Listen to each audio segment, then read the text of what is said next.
যুদ্ধ থামাতে চাইছে আমেরিকা, কিন্তু ইরান বলছে না, উল্টো দিয়েছে 5টি কঠিন শর্ত।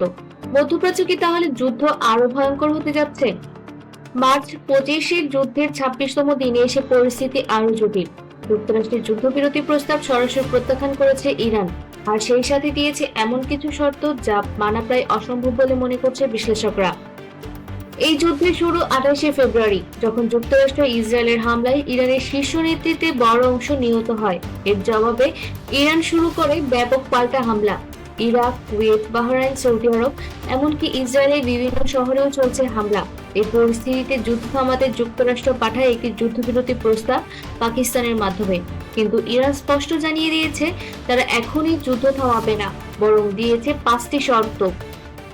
ইরানের নেতাদের হত্যা বন্ধ করতে হবে, ভবিষ্যতে আর কোনো হামলা করা যাবে না এমন নিশ্চয়তা দিতে হবে, এই যুদ্ধের ক্ষতিপূরণ দিতে হবে, পুরো অঞ্চলে সংঘাতের স্থায়ী সমাধান করতে হবে, এবং সবচেয়ে বড় শর্ত, হরমুজ প্রণালীর উপর ইরানের পূর্ণ নিয়ন্ত্রণ আন্তর্জাতিকভাবে স্বীকৃতি দিতে হবে।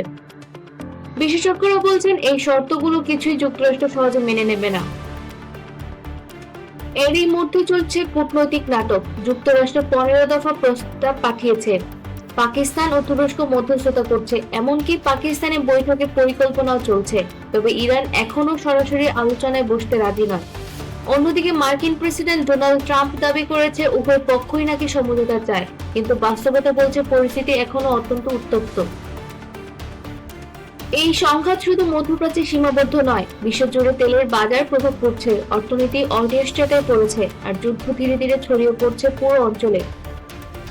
সবচেয়ে বড় প্রশ্ন, এই যুদ্ধ কি আর কখনো থামানো সম্ভব? আপনার কি মনে হয়, ইরান কি শেষ পর্যন্ত যুদ্ধবিরতি মেনে নেবে, নাকি এই সংঘাত আরো বড় যুদ্ধের রূপ নেবে? কমেন্টে জানাতে ভুলবেন না। ভিডিওটি ভালো লাগলে লাইক, শেয়ার ও সাবস্ক্রাইব করে পাশে থাকুন।